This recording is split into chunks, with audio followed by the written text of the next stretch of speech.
आज का जो मेरा विषय है activities of the Christian life. मसीह जीवन की जो गतिविधियाँ है या कार्य है उसके बारे में आज हम कुछ बातों को देखेंगे।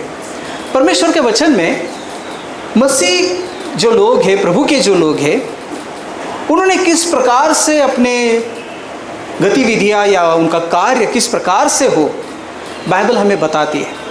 किस प्रकार से हम जीवन जिए, किस प्रकार से हम परमेश्वर को खुश करें, और उसके बारे में परमेश्वर का वचन हमें समझाता है। और अगर हम कुछ बातों को जैसे हम देख रहे हैं, अगर हम पढ़ेंगे नीति वचन उसका 4 अध्याय और उसका 18 पद, इस कारण वो कहता है, हे सोने वाले जाग और मुर्दे में से जी उठ, तो मसीह की ज्योति तुझ पर चमकेगी। यहाँ पर परमेश्वर का वचन हमें बताता है कि हे सोने वाले जाग और मुर्दों में से जी उठ, तो मसीह की ज्योति तुझ पर चमकेगी।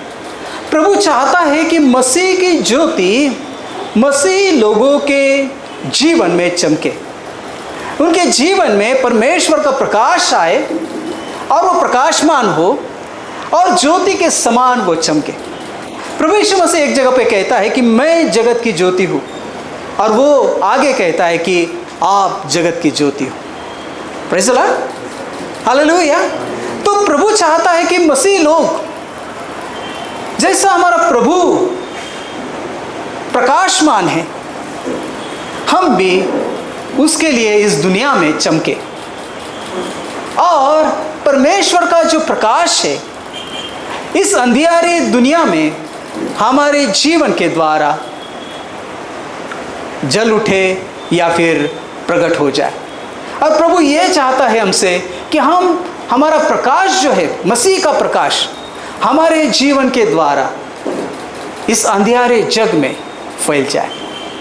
हम जानते हैं कि ये दुनिया, ये जग जो है अंधकार से भरा हुआ है, और अंधकार में सब गलत काम, गंदे काम जो परमेश्वर को न भाने वाले हैं या अच्छे न लगने वाले हैं, वो अंधकार में होते हैं, है ना। अंधकार का समय में हम जानते हैं क्या क्या होता है, बराबर है ना। और सब गलत काम अंधकार में होते हैं। अभी कभी कभी लोग बोलते हैं कि अरे अभी तो दिन दहाड़े खून होते हैं, दिन दहाड़े सब कुछ होता है। तो वो जो प्रभु कहता है कि जो ज्योति है ना, सच की जो ज्योति है, वो सूर्य की ज्योति के बारे में प्रभु नहीं कहता है, या चांद की ज्योति के बारे में नहीं कहता है, वो विश्वासियों की ज्योति के बारे में और परमेश्वर की ज्योति के बारे में कहता है। और जब परमेश्वर की ज्योति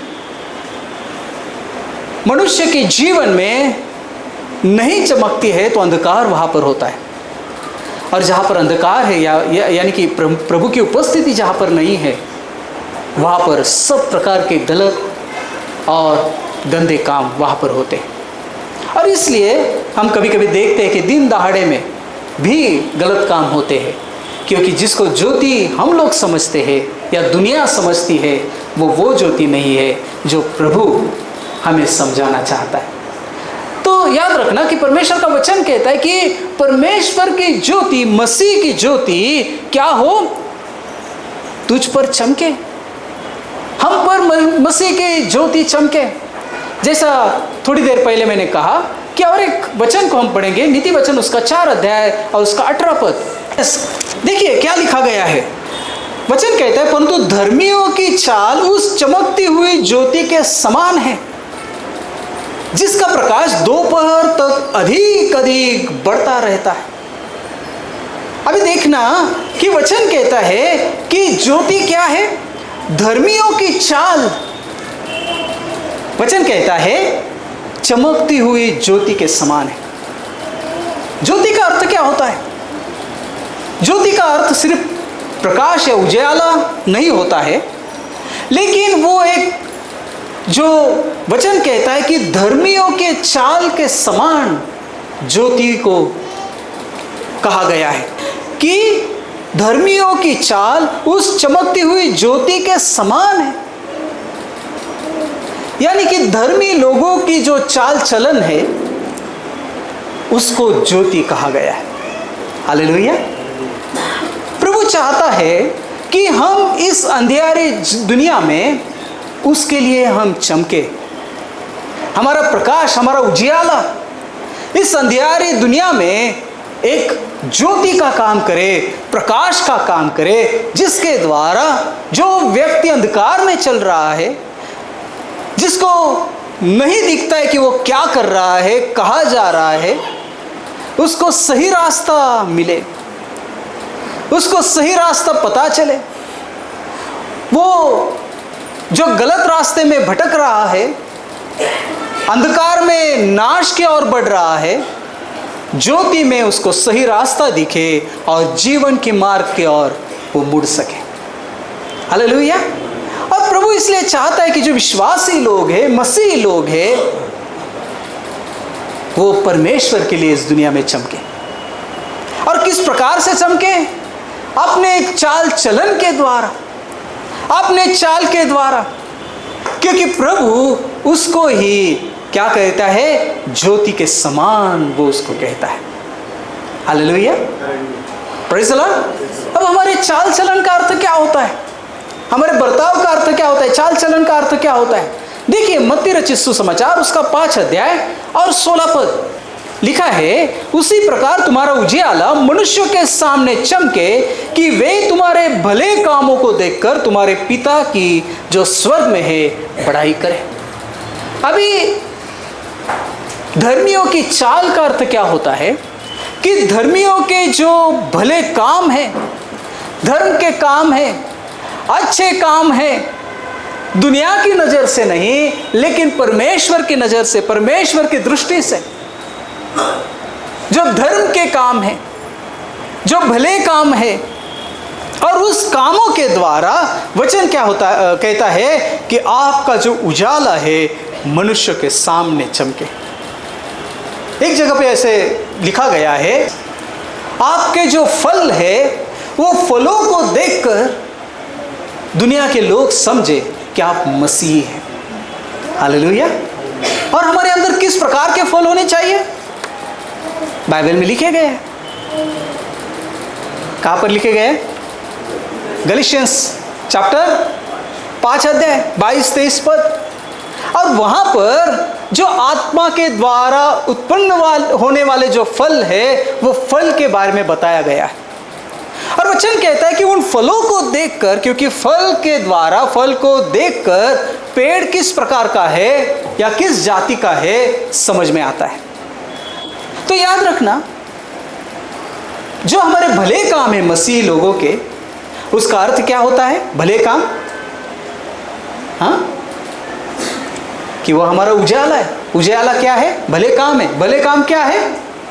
हमारे जो फल है आत्मा के द्वारा उत्पन्न होने वाले वो फल है।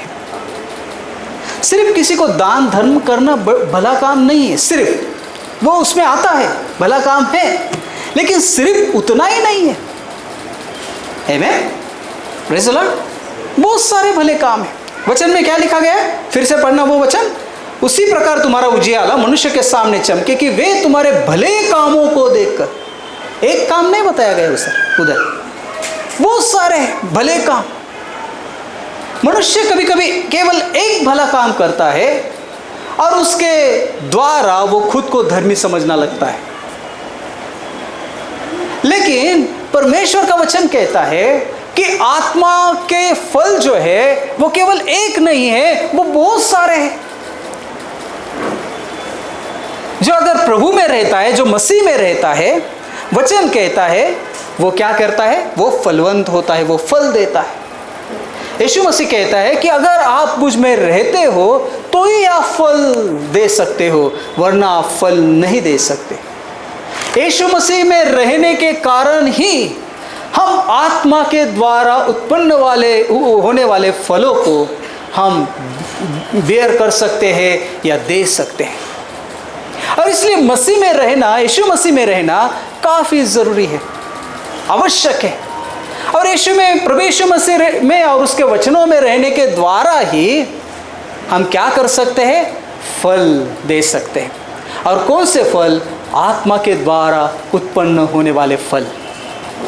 और उसको ही भले काम कहा गया है, और उसको ही परमेश्वर का वचन कहता है उजियाला कहा है धर्मी लोगों का। हालेलुया। और प्रभु चाहता है कि इस अंधियारी दुनिया में हम भले काम करें,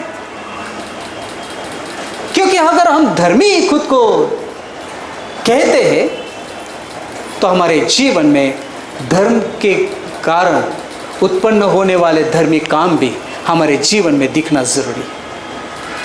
और याद रखना, इस दुनिया में उसकी काफ़ी आवश्यकता है। ये दुनिया अंधकार से भरी हुई है, ये दुनिया गंदगी से भरी हुई है, नफरत इसमें है ना, काफ़ी बातें हैं, आप जानते।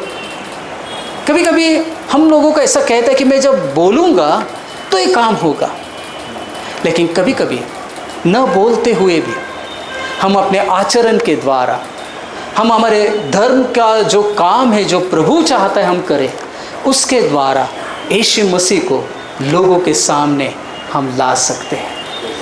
Hallelujah, praise the Lord. और लोग कह सकते हैं कि आप मसीह हो, क्योंकि कोई दूसरा व्यक्ति ये काम नहीं कर सकता।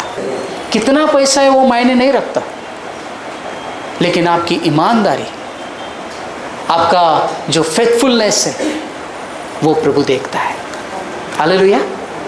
बहुत कुछ है, बहुत लाख 2 लाख है, फिर उसको लौटाना है, ऐसा नहीं है। बाइबल कहता है कि जो थोड़े चीज़ में विश्वास योग्य है वो ज़्यादा इसमें भी विश्वास योग्य रहेगा। जो छोटे से चीज़ में अगर विश्वास योग्य नहीं, वो बड़े चीज़ में भी विश्वास योग्य नहीं रह सकता। और इसलिए छोटी छोटी चीज़ों में विश्वास योग्यता काफ़ी ज़रूरी है, महत्वपूर्ण है। शायद आपको कोई नहीं देख रहा है, लेकिन प्रभु आपको देख रहा है। बाइबल कहती है कि उसकी आंखें सारी धरती को निहारती है, और विशेष करके विश्वासियों को निहारती है। प्रियो, आपके धर्म के काम किस प्रकार से है? हम जानते हैं कि अभी प्रभु का सुसमाचार प्रचार करना काफ़ी कठिन हो चुका है, धीरे धीरे और कठिन होगा। लेकिन हम मसीह के लिए लोगों को कैसे जीत सकते हैं? सबसे महत्व की बात, हमारे जीवन के द्वारा, हमारे चाल चलन के द्वारा, हमारा जो काम है, उजाले के काम, हमारे जो आत्मिक फल है उसके द्वारा।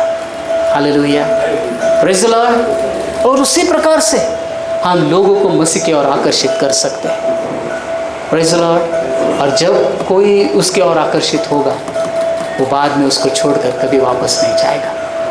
आमीन। कभी कभी मसीही लोग ही परमेश्वर का जो सुसमाचार है उसके लिए एक रुकावट का कारण बनते हैं, अपने गलत आचरणों के द्वारा, अविश्वास योग्यता के द्वारा, अपने फल न देने के जीवन के द्वारा। हम कितना ज्ञान रखते हैं हमारे पास वो महत्व का नहीं है, हम कितना उस वचन को फॉलो करते हैं, उसको आचरण में लाते हैं, वो महत्व रखता है। Hallelujah, praise the Lord. और इसलिए वचन कहता है कि शाइनिंग, प्रभु के लिए प्रकाशमान होना है। ये जो समय है, अंधकार सारे धरती के ऊपर छा रहा है, हर तरफ।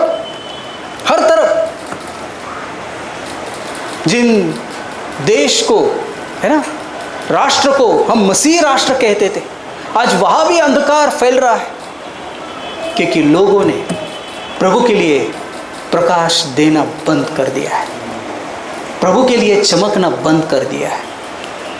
प्रियो, हम परमेश्वर के वचन की ओर वापस पड़े, उसके पास हम आए और उसे कहे कि प्रभु, आपके लिए चमकने के लिए इस अंधेरी दुनिया में मुझे सहायता कर। हालेलुया। दूसरी चीज़, मसीही जो गतिविधियाँ है या कार्य है, एक्टिविटीज़ है, वो किस प्रकार से होनी चाहिए? 1 कुरिन्थियोस उसका 9 अध्याय 24 से 27 पद, वचन को पढ़ा सही रीति से। इस वचन में ऐसा लिखा गया है कि रनिंग टू विन, जीतने के लिए आप दौड़ो। दौड़ने वाले बहुत होते हैं, है ना। कोई पेट कम करने के लिए दौड़ता है ना। हेलो, मैं कभी कभी जाता हूँ गोल्फ क्लब पर, थोड़ा अच्छी बात है, काफ़ी सुबह से लोग वहाँ पर होते, शाम को भी देर रात तक वहाँ पर एक्सरसाइज करते, अलग अलग प्रकार के लोग हैं, कुछ बूढ़े हैं, कोई जवान है, कोई बच्चे हैं, हर कोई वहाँ पर दौड़ता है, भागता है, चलता है, सबका अलग अलग मकसद है। किसी को शरीर को फिट रखना है, कोई किसी रेस में सहभागी होना चाहता है, कोई बीमारी न हो इसलिए चलना चाहता है ताकि शरीर फिट रहे, बीमारी न हो, कोई ज़्यादा मोटा हो गया इसलिए पतला होने के लिए चलता है, बहुत सारे अलग अलग है। मैं कभी कभी जाता हूँ राउंड मारने के लिए। तो याद रखना, बाइबल कहती है कि मसीह लोग जो है वो चाहता है कि हम जीतने के लिए दौड़े। आमीन। हमारा मकसद सिर्फ चलना नहीं है, सिर्फ उस रेस को पूरा करना नहीं है, लेकिन उस रेस को जीतना हमारा मकसद है या होना चाहिए। Hallelujah, praise the Lord. और इसलिए ये जो जीवन प्रभु ने हमें दिया है, उस जीवन में हम अपना काम तो करते हैं, अपने दुनिया की जो रोज़मर्रा की जो चीज़ें हैं वो हमें करनी पड़ती है, लेकिन वो करते समय हम एक मसीही दौड़ में हैं, ये हम कभी ना भूलें।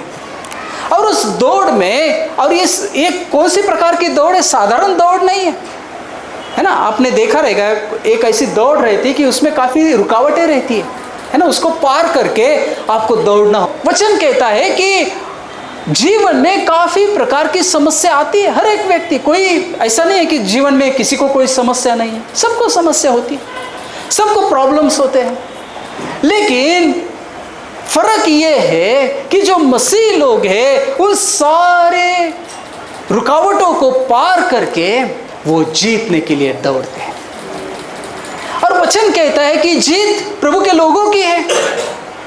पहले ज़माने में जब ओलंपिक जो गेम्स थे, और उस समय ओलंपिक गेम्स में आज मेडल दिया जाता है ना, गोल्ड मेडल, फिर सिल्वर मेडल, ब्रॉन्ज मेडल। उस ज़माने में एक क्राउन दिया जाता था, मुकुट जिसको कहते है ना, मुकुट को बनाते थे, और जो जीतने वाला व्यक्ति है उसके सर के ऊपर वो क्राउन रखा जाता था कि इसने इस रेस को या दौड़ को जीता है, और उसको विजयी घोषित किया जाता था। और काफ़ी लोगों का मकसद होता था कि उस क्राउन को प्राप्त कर ले। और इसलिए संत पौल कहता है कि हम लोग ऐसे मुरझाने वाले क्राउन के लिए नहीं दौड़ते, क्योंकि वो क्राउन क्या होता था, वो पेड़ के जो टहनी थी उससे बनाया जाता था, और इसलिए बाद में वो मुरझा जाता था। हेलो, समझ में आया? और इसलिए याद रखना कि जब प्रभु का वचन कुछ बताता है उसको कुछ आधार है, वो हमने समझना चाहिए, क्यों किन परिस्थिति में वो लिखा गया है, क्या सामने रखते हुए लिखा गया है, तो फिर हमें उस वचन को समझने में ज़्यादा आसानी होती है। तो वो जो मुकुट होता था, क्राउन होता था, लेकिन कुछ दिन के बाद वो मुरझा जाता था, सूख जाता था, क्योंकि वो पेड़ की टहनी से बनाया होता था। लेकिन फिर भी उसके लिए लोग कितना तो भी परिश्रम करते थे उस दौड़ को जीतने के लिए। अभी गोल्ड मेडल हो, सिल्वर मेडल हो, वो खा तो नहीं सकते, है ना, वो सिर्फ रखते हैं कभी ना कभी, या ठीक है उसकी कीमत बढ़ती है, वो हम जानते हैं, लेकिन समस्या ये है कि वो क्राउन हमेशा के लिए भी नहीं रहता, हमेशा के लिए भी नहीं रहता, है ना। याद रखना, वचन कहता है कि मसीह जो दौड़ है, जो कोई उसमें दौड़ता है जीतने के लिए। अब जीत, हम जानते हैं कि दुनिया की जो रेस होती है उसमें कोई तो भी एक जीतता है, 1, 2 या 3, उसके बाद बाकी के जो लोग दौड़ने वाले हैं शायद उनके नाम ज़्यादा लोगों को पता भी नहीं, लेकिन जो पहला, दूसरा, तीसरा जो आता है, नंबर लाता है, शायद उनके नाम याद रहते हैं। लेकिन मसीह दौड़ ऐसी दौड़ है जब हम उसमें दौड़ते हैं जीतने के लिए, और वो कौन सी जीत है? हमारे जीवन में आने वाली जो रुकावटें हैं, तकलीफ है, परेशानियां हैं, और उन सब के ऊपर विजय प्राप्त करके देह के द्वारा उत्पन्न होने वाले जो अलग अलग प्रकार की वासनाएं हैं, शैतान ने हमारे मार्ग में जो अलग अलग प्रकार की रुकावटें डाली हैं, और परमेश्वर के आत्मा के द्वारा, सामर्थ्य के द्वारा जब हम उन रुकावटों को पार करते हैं तो हम जीत जाते हैं उस क्षेत्र में। और हर एक दिन एक रुकावट है और हर एक दिन एक विजय भी हमारे लिए है। ये कितनी अद्भुत बात है। Praise the Lord. हमारे गुस्से के ऊपर कभी कभी पहले हम ज़्यादा गुस्से वाले शायद होते होंगे पहले, लेकिन हम जब प्रभु में आए, मसीह को हम जान लिए, और परमेश्वर के वचन के द्वारा जब हम उस स्वभाव के ऊपर विजय प्राप्त करते हैं तो प्रभु हमारा ऑनर करता है, हमें हमारा आदर करता है कि उसके ऊपर आपने विजय प्राप्त की। हालेलुया। अलग अलग प्रकार की चीज़ें हैं, आप जानते हो, आपके जीवन में आप ढूंढो कौन सी चीज़ के ऊपर आपने विजय प्राप्त की, और उसका जो रिवॉर्ड है, उसका जो बख्शीश है ना, क्या कहते हैं, बख्शीश है ना, वो एक दिन प्रभु हमको देगा कि आपने जीवन की इन रुकावटों को आपने सफलता से पार किया है। प्रभु आपको उसके द्वारा, उसके कारण आपको रिवॉर्ड देगा। और इसलिए प्रियो, याद रखना, मसीह जीवन एक दौड़ का जीवन है, और वो कौन सी दौड़ है? हारने की दौड़ नहीं, जीतने की दौड़ है। जो हमारे अंदर भिन्न भिन्न प्रकार के जो स्वभाव है, देह की वासनाएं हैं, प्रभु चाहता है कि उसके ऊपर हम विजय प्राप्त करें और हमारा जीवन मसीह के स्वरूप में बदलता चला जाए। दिन ब दिन हम मसीह के स्वरूप में बदलते जाए। Hallelujah, praise the Lord. और इसलिए प्रिय, याद रखना, हमको परमेश्वर ने इसलिए चुना है, सिर्फ उद्धार पाने के लिए नहीं, लेकिन जीतने के लिए प्रभु ने हमें चुना है। वो चाहता है कि जीवन में हर एक तकलीफ के ऊपर आप विजय प्राप्त करें, हर एक जो अविश्वास का जो विचार है उसके ऊपर आप विजय प्राप्त करें, हर एक वो नकारात्मक चीज़ें हैं जो शैतान आपके मन में लाता है उसके ऊपर आपको विजय प्राप्त करना है, आपके अविश्वास के ऊपर आपको विजय प्राप्त करना है, आपके जीवन में जो भी कमजोरियां हैं जिसके द्वारा शैतान आपको पीछे खींचना चाहता है उसके ऊपर आपको विजय प्राप्त करना है। और इसलिए प्रभु ने आपको विजय प्राप्त करने के लिए बुलाया है। हालेलुया। तीसरी बात, मसीह लोगों की जो गतिविधियां हैं, प्रभु चाहता है कि वो कैसी हो। ऐसे जो लोग हैं जो विपत्ति में हैं, उनकी विपत्ति में पड़ने वाले लोगों की सहायता करना। फिलिपियोस की किताब उसका 4 अध्याय 3 पद क्या कहता है, देखिए कि क्या करना है सच्चे सहकर्मी, मैं तुझसे भी विनती करता हूँ कि तू उन स्त्रियों की सहायता कर, क्योंकि उन्होंने मेरे साथ सुसमाचार फैलाने में क्लेमेंस और मेरे अन्य सहकर्मियों समेत परिश्रम किया, जिनके नाम जीवन की पुस्तक में लिखे हुए हैं। सहायता करने के बारे में बताया गया है। हम जब मसीह है तो मसीह होते हुए हम स्वार्थी नहीं रह सकते। हालेलुया, प्रेज़ द लॉर्ड, आमेन। अगर हम कहते कि मैं मसीह हूँ और फिर मैं स्वार्थ सिर्फ देखता हूँ तो गलत है। एक जगह पे ऐसा लिखा है कि सिर्फ अपने स्वार्थ के बारे में नहीं, लेकिन दूसरों के बारे में भी आप सोचा करो। Praise the Lord, hallelujah.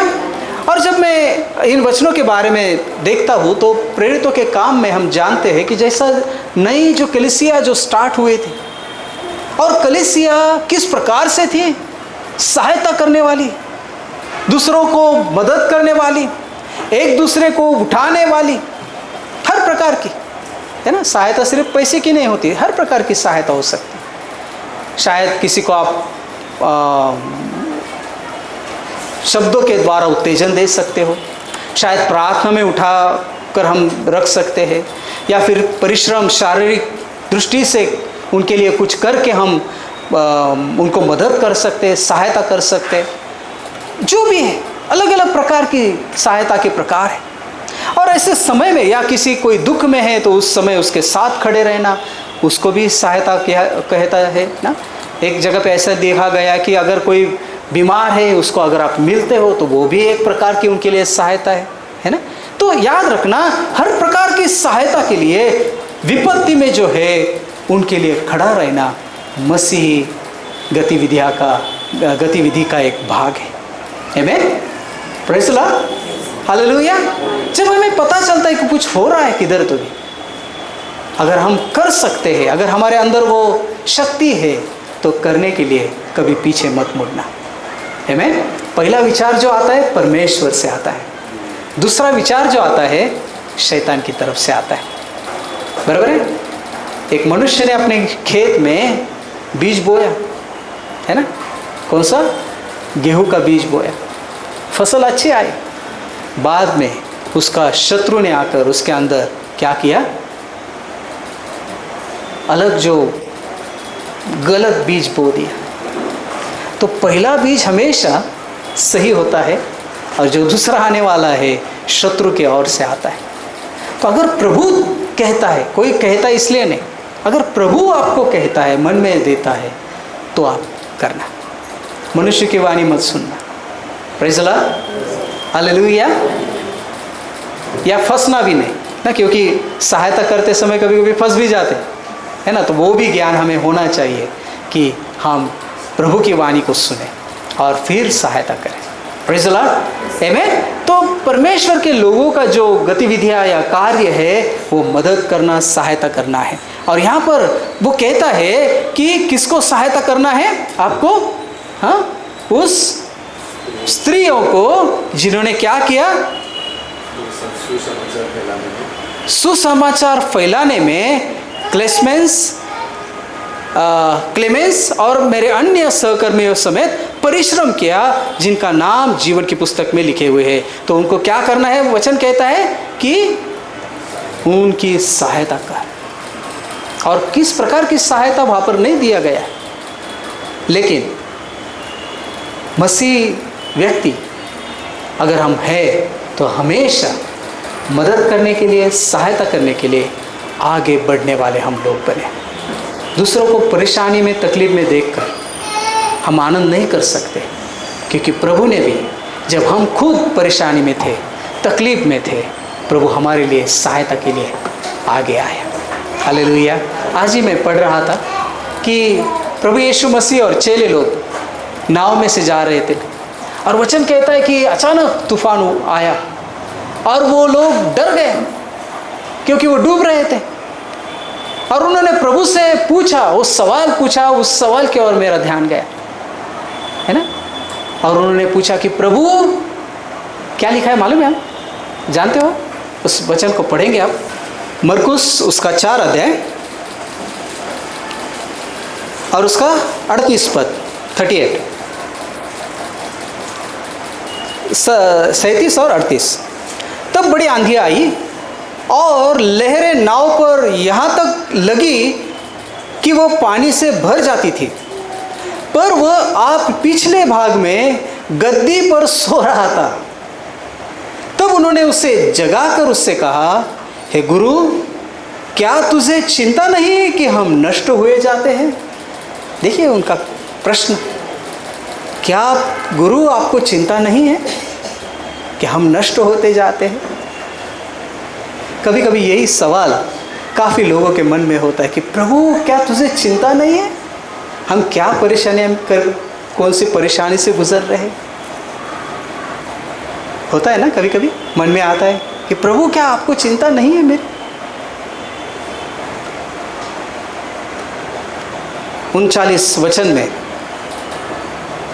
वो बताता है कि वो उसको कितनी चिंता है।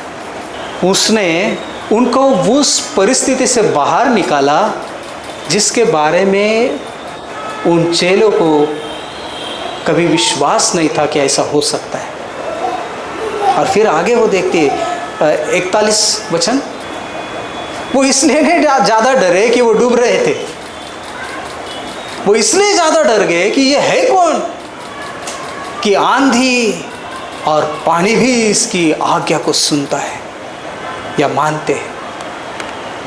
बाप रे, प्रभु हमारी कितनी चिंता करता है। वो इतनी चिंता करता है कि जो सपने में भी आपने सोचा नहीं है वो आपके लिए कर सकता है। हेलो, कितनी चिंता करता है प्रभु आपसे। वो इतनी चिंता करता है कि वो आपके लिए आंधी को, पानी को भी डांट सकता है, आज्ञा दे सकता है और वो रोक सकती है। यानी कि जो कोई भी मनुष्य नहीं कर सकता वो आपके लिए प्रभु करके दिखाता है कि वो आपकी कितनी चिंता करता है। उनका सवाल क्या था? प्रभु आपको चिंता नहीं है क्या? जब मैं ये पढ़ रहा था मेरे मन में वो इतना हिट हो गया वो क्वेश्चन। एक्चुअली मैं उसके ऊपर ही मैसेज देने चाह रहा था, लेकिन मैं सोचा कि जाने दो, बाद में कभी तो भी देखेंगे। लेकिन प्रभु आपको बताता है कि वो आपकी कितनी चिंता करता है, ये चमत्कार करके कि जो कभी मनुष्य को करना असंभव है। Hallelujah, praise the Lord, hallelujah. तीसरी चौथी बात, मसीह जीवन में हमने और क्या करना ज़रूरी है, हमारी क्या गतिविधियाँ होनी चाहिए, और वो है सोइंग, बोना, है ना। परमेश्वर चाहता है कि हम अच्छे कामों के लिए बोए, और इसलिए बोए ताकि सोइंग टू रिप, कि हम उसकी कटनी कर सकें। और इसलिए किस प्रकार से हमें बोना है? वचन कहता है कि अच्छे कामों के लिए, भले कामों के लिए आपको बोना है ना। क्या लिखा है देखिए वचन में, भले काम करने में साहस न छोड़े, भले काम करने में साहस न छोड़े, क्योंकि यदि हम ढीले न हो तो ठीक समय पर कटनी काटेंगे। भले काम करने के लिए बोते रहे, और इसलिए बोइए ताकि एक दिन उसकी कटनी आपको काटनी है। कभी कभी लोग सोचते हैं कि मैं ही क्यों अच्छा चलूं, मैं ही क्यों अच्छा बर्ताव करूं, मैं ही क्यों सब, है ना, सैक्रिफाइस करूं, त्याग करूं। लेकिन प्रभु चाहता है कि आप भले कामों के लिए बोते रहिए। भले लोग आपसे नफरत करते हो, आपको प्रेम करते रहना है। भले लोग आपका आदर नहीं करते हैं, सम्मान नहीं करते हैं, आपको उनको आदर देना है। आमीन। अच्छे काम, भले कामों के लिए आप बोते रहिए, क्योंकि एक दिन आपको वही वापस काटना है। और इस संसार का नियम है कि मनुष्य जो भी बोता है उसकी कटनी उसको अवश्य करनी पड़ती है। और इसलिए शुरुआत से ही जैसा हमें परमेश्वर का वचन पता चला, अच्छे काम, भले काम करते हम रहना चाहिए। क्योंकि अगर हम वैसा करते रहेंगे, उसका जो परिणाम है या उसकी जो कटनी है उसी प्रकार से हमको मिलेगी, और प्रभु हमको आशीषित करेगा, और पछताने का हमें समय नहीं हमारे ऊपर आएगा। Hallelujah, praise the Lord. और इसलिए प्रभु चाहता है कि अच्छे कामों, भले कामों की हम क्या करें, कामों को हम बोए, धर्म के काम करें, अच्छे काम करें, और वो उसके द्वारा हमारे भविष्य के लिए हम बोते रहें। जैसा हम हमारे भविष्य के लिए क्या करते हैं, हमारा पैसा या जो कुछ भी है हम इन्वेस्ट करते हैं या उसमें जमा करते हैं, पूंजी ना, जमा पूंजी हम करते हैं सब उसके लिए, ताकि भविष्य में कोई तकलीफ हमारे ऊपर ना आए। और उसी प्रकार से आत्मिक दृष्टि से, आत्मिक जीवन में, मसीह जीवन में हमको ये अच्छे काम करने हैं। Praise the Lord. पांचवी चीज, पहला तीमुथियुस उसका 6 अध्याय 12 पद देखिए, वचन कहता है, विश्वास की अच्छी कुश्ती लड़। आपको फाइट करना है। और कौन सी फाइट है? हाँ,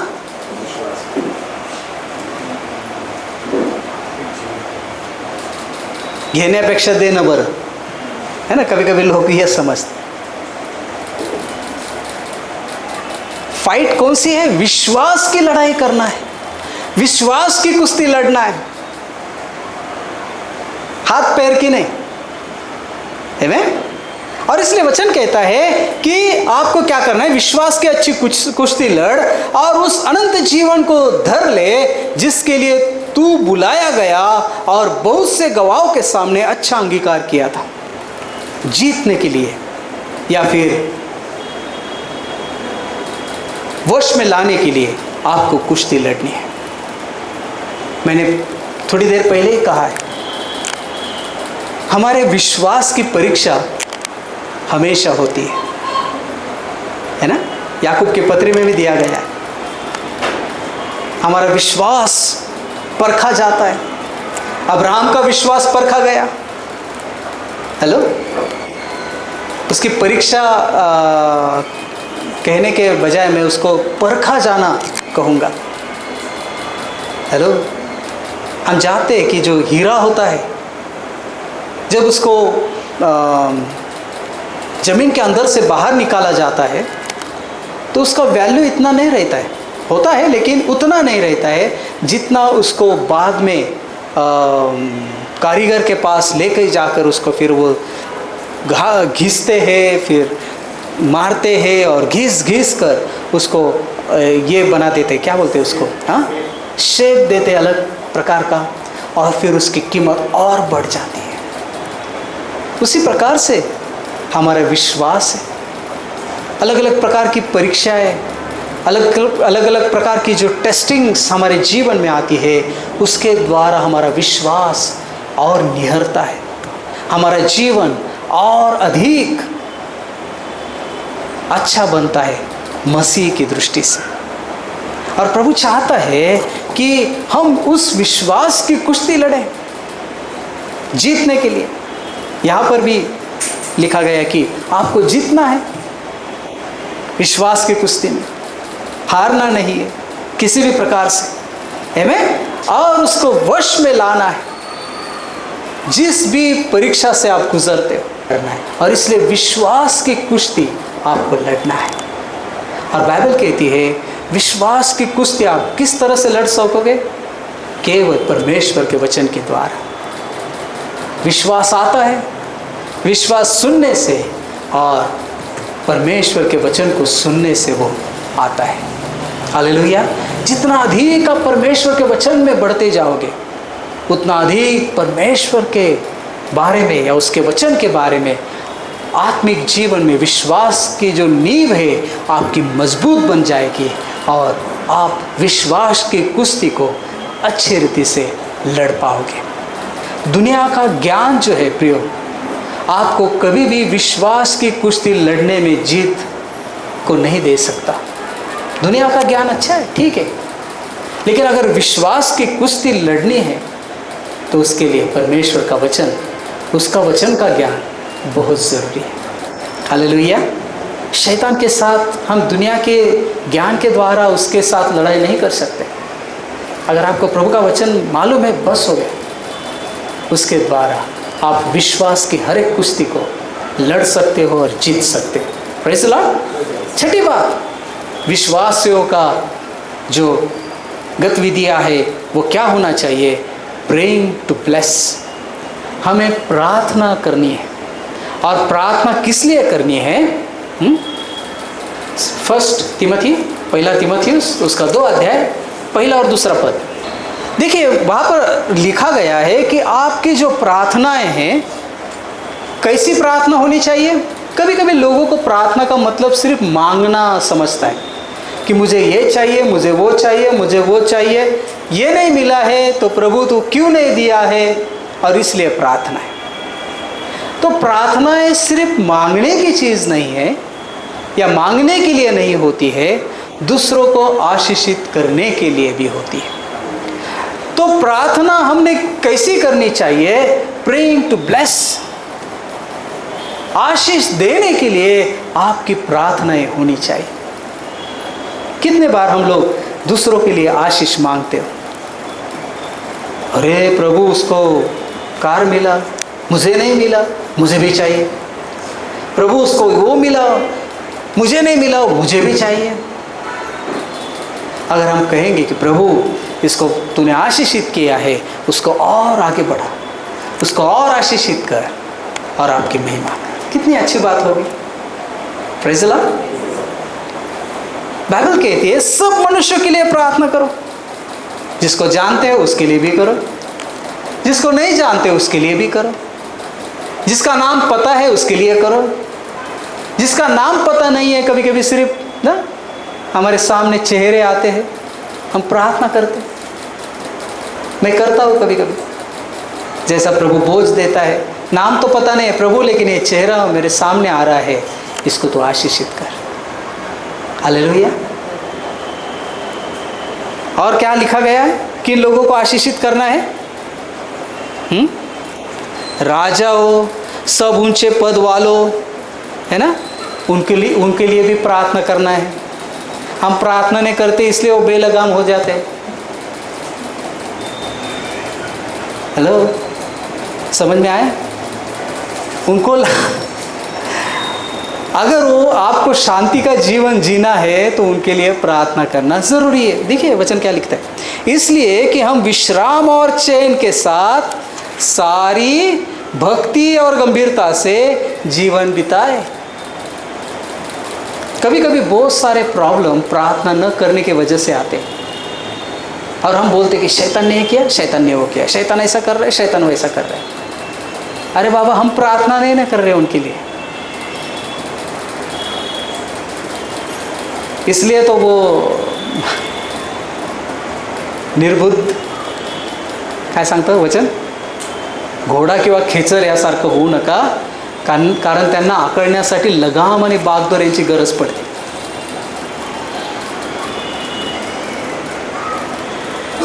जिस घोड़े को अकल नहीं है ना, और उसको अगर लगाम उसके मुंह में या नाक में नहीं डाला जाएगा तो वो फिर वो दौड़ेगा इधर उधर, वो कुछ भी करेगा। और इसलिए हमें प्रार्थना करने की ज़रूरत है वो कि वो सही रास्ते से दौड़े। बहुत सारे बार विश्वासी लोग ये काम नहीं करते, प्रार्थना नहीं करते। ऐसे लोगों के लिए क्या दिया है? राजाओं के लिए, ऊंचे सब पद वालों के लिए प्रार्थना करना, ताकि आपको क्या मिले? विश्राम और चैन के साथ सारी भक्ति और गंभीरता से जीवन बिता सके। आप उनके लिए प्रार्थना नहीं करोगे तो वो आपको जीने नहीं देंगे सही रीति से। आज से कितने लोग उनके लिए प्रार्थना करेंगे? है ना, हम बोलते हैं इधर ये हो गया, उधर वो किया, उन्होंने वो किया, क्योंकि हम प्रार्थना नहीं करते। उनको प्रार्थना में रखिए, देखिए कैसे सीधे हो जाएंगे। उनको मालूम है ये लोग प्रार्थना करते इसलिए हमारा कुछ नहीं चलता। समझ में आया कि नहीं? हेलो, शैतान जानता है प्रार्थना में क्यों अटैक होते, इसलिए तो होते, क्योंकि शैतान जानता है प्रार्थना का सामर्थ्य। विश्वासी नहीं जानते प्रार्थना का सामर्थ्य, इसलिए वो नहीं करते। लेकिन शैतान जानता है कि विश्वासी लोग प्रार्थना नहीं करना चाहिए, क्योंकि उनकी प्रार्थना काम करती है, हम कुछ नहीं करते। हेलो, सारे उनके पोल खुल जाते हैं। आमीन, सही बात है। इसलिए याद रखना, प्रार्थना में हमेशा आना, मध्यस्थी प्रार्थना हो, मॉर्निंग प्रेयर हो, आना, जॉइंट होना, प्रेयर करना, क्योंकि आप जब प्रार्थना नहीं करते हो तो ये सारे प्रॉब्लम होते। मंडली, कलीसिया जब प्रार्थना करनी शुरू करेगी तो शैतान का कुछ नहीं चलेगा। बाइबल कहती है ऑलरेडी, मैं अपनी कलीसिया को क्या करूँगा, मराठीमध्ये सांगितलं, मी आपली मंडळी खडकावर रचेल आणि अधोलोकाच्या द्वाराचं त्याच्या पुढे काही चालणार नाही। परमेश्वर का वचन है। मैं इस कलीसिया को चट्टान के ऊपर बनाऊंगा और अधोलोक का जो सामर्थ्य द्वार है वो the gates of hills cannot prevail against it, ऐसा वचन में लिखा गया। उसके विरुद्ध वो काम नहीं कर सकेंगे। और इसलिए प्रिय याद रखना, प्रार्थना करना जरूरी है। विश्वासियों के लिए प्रार्थना बहुत ज़रूरी है। आमीन। और आखिरी चीज़, विश्वासियों के लिए। बहुत सारी बातें, लेकिन आज के मैसेज की आखिरी चीज़ मत्ती रचित सुसमाचार उसका 4 अध्याय 19 पद। यहाँ पर वचन लिखता है, यीशु ने उनसे कहा, मेरे पीछे चले आओ तो मैं तुमको मनुष्यों को पकड़ने वाला बनाऊंगा। पहले वो क्या पकड़ने वाले थे? मच्छी पकड़ने वाले थे, मछली पकड़ने वाले थे। Praise the Lord. अब प्रभु कहता है कि मेरे पीछे आओ। मछली पकड़ने के लिए आपको क्या करना है? पहली बात क्या करना है? क्या दिया गया? यीशु के पीछे आना है। हेलो, लोगों का ऐसा लगता है कि मछली पकड़ना तो इस पास्टर को बुलाओ, उस पास्टर को बुलाओ, मीटिंग लगाओ, रिवाइवल आएगा। यीशु के पीछे चलने के लिए बोला है। मैं आज देख रहा था कि मछली पकड़ने के कितने सारे तरीके हैं, और सबसे महत्व की बात, मछली जब पकड़ी जाती है तो उसके लिए काफ़ी पेशेंस होने की ज़रूरत है ना। धीरज चाहिए आपके अंदर, है ना। डाल दिया, क्या बोलते हैं उसको, हुक डाल दिया और लगे मछली आएगी, ऐसा नहीं होगा। कभी कभी घंटे बैठना पड़ता है वहाँ पर, है ना। क्या लगा के? दाना डाल के। सही बात है ना। Hello, praise the Lord. मैं आज उसके बारे में थोड़ा सा देख रहा था, कि सर्च कर रहा था कि कितने तरीके हम जानते हैं कि क्या है। एक कांटा लगाते मछली पकड़ी जाती है, एक हाथ से पकड़ी जाती है, दूसरी है जाल डाल के पकड़ी जाती है ना। मास इवेंजलिज्म जो होता है कि जिसके लिए हमें लोगों की ज़रूरत पड़ती है, सब मिलकर, है ना, साथ में बड़ा जाल, बड़ी मछलियाँ है तो बड़ा जाल डालना पड़ता है, बहुत सारी चीज़ें। मैं आज गाड़ी चलाते जब आ रहा था, इसके बारे में मैं सोच रहा था। परमेश्वर ने पहला व्यक्ति को बनाया, मनुष्य को बनाया, आदम और हवा को बनाया। वो किसके स्वरूप में थे? परमेश्वर के स्वरूप में उसको बनाया। वो परमेश्वर को जानते थे।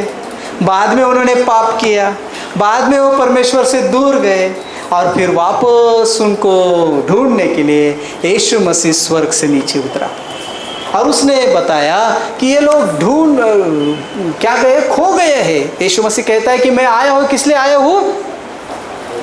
किस लिए आया हूँ?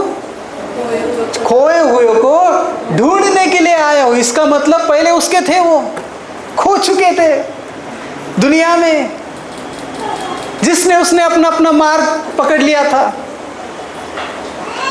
कभी की बात है, जब दुनिया बनी थी तभी की बात है कि मनुष्य की उत्पत्ति परमेश्वर ने की है, और जो मनुष्य उत्पत्ति के समय परमेश्वर के समानता में बनाया गया था, बाद में परमेश्वर से पाप करने के द्वारा दूर हो गया, उसने अपना अपना रास्ता पकड़ लिया।